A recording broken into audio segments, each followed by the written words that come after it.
から気になる並びじゃん。物価も市場も、最後はお財布に返ってくるやつだよね。いきなり胸のあたりがざわっとするのだ。でも、僕のずんだ餅事情にも響きそうなのだ。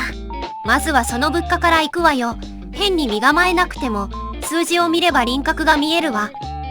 4月の消費者物価指数は、去年の同じ月より 1.4% 上がったのだ。生鮮食品を除いた数字ね。天候でブレやすいものを外して、暮らしの値動きを見やすくしてるのよ。毎日の買い物で、あれ、前より高いって感じるの。こういう数字に出るよね。しかも前の月の 1.8% からは 0.4 ポイント縮んだのだ。上昇は続いてるけど、勢いは少し弱まったって見方になるわね。じわじわ上がるのって、テスト前の提出物みたいに地味に効くじゃん。僕のずんだ餅代も、そんな風に静かに増えたら困るのだ。そこに結びつけるの、ほんと毎回うまいのか雑なのかわからないわ。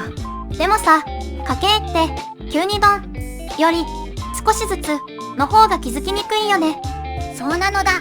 だから体感だけじゃなくて、こういう数字で見るのが大事なのだ。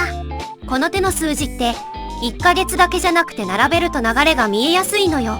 じゃあ次の月も、この鈍り方が続くのか気になるじゃん。景気の動きと合わせると、見え方が変わるのだ。賃金やエネルギーの動きも絡むから、一本の数字で安心はできないわね。みんなは最近、同じものの値段で、あれって思ったことある？気づいたら、毎回同じ売り場の前で止まっちゃうのだ。そこは感覚と数字を見比べたくなるわね。続いては市場の話なのだ。ニューヨークダウが3ヶ月ぶりに終値の最高値を更新したのだ。5285ドル66セントまで上がったのね。数字だけ見ると、随分高いところまで来たわ。きっかけは、アメリカとイランの協議が進むかもって観測なんだよね。ルビオ国務長官が、良い兆しがある、と話したことなどで、買い注文が強まったのだ。下落、リクリース、と原油が動くと、株まで連れて揺れるのね。市場ってほんと連鎖が早いわ。メタン先輩、急にそれっぽいじゃん。褒めたつもりなら残念だわ。たまたま単語がかっこよかっただけよ。でも原油の先物価格が一時1バレル95ドル台まで下がったのは大きいのだ。WTI って国際的な原油価格の目安だよね。将来の受け渡しを前提に取引する値段だから、先を読む材料になるんじゃん。それが下がると、投資家が少しリスクを取りやすくなるのね。だから株が上がりやすくなった、という流れなのだ。でも協議が進んでるかはまだ観測の段階なんだよね。イラン側は譲歩しない姿勢も示したと伝わっていて、先行きは読みづらいわ。市場関係者も、関連報道に神経質に反応する局面が続きそうだと言っているのだ。ガソリン代とかにもつながるから、あーしらの生活にも関係あるよね。そうね、株だけ見て安心しない方がいいわ。みんなも、原油の値動きって追記になるじゃん。次の報道でまた空気が変わるかもしれないのだ。月は少し重い話なのだ。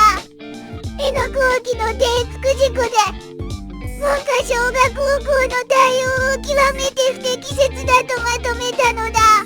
高校生と船長が亡くなって、14人が怪我をした事故ね。軽くは受け止められないわ。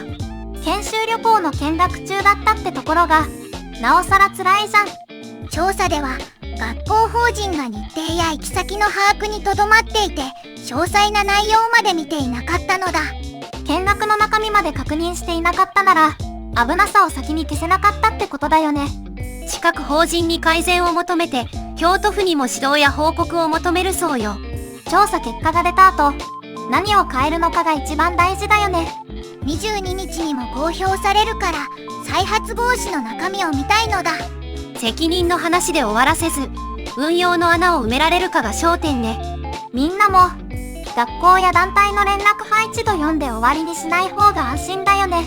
本当に、大事な連絡ほど読み返したいのだ。今回の件は、慎重に受け止めていくべきだわ。先輩方、少しだけ物価の見方を整理しておくね。ひまり、お願いするのだ。消費者物価指数は、家計が買うものやサービスの値動きを、基準年を100として見る指数なの。100を土台に比べるのね。日本では生鮮食品を除いたコア CPI がよく使われるの。天気でブレやすいものを外して見やすくしているのよ。外す項目で見え方が変わるんだね。さらに食料とエネルギーを除くコア CPI もあるから、物価は角度を変えてみるとつかみやすいの。今日は物価も市場も安全の話もあって頭の中を整理したくなるのだ。概要欄にリンクもあるから、気になった記事はそこも見ておくといいわ。高評価してくれたら嬉しいじゃん。また次回も一緒に見るのだ。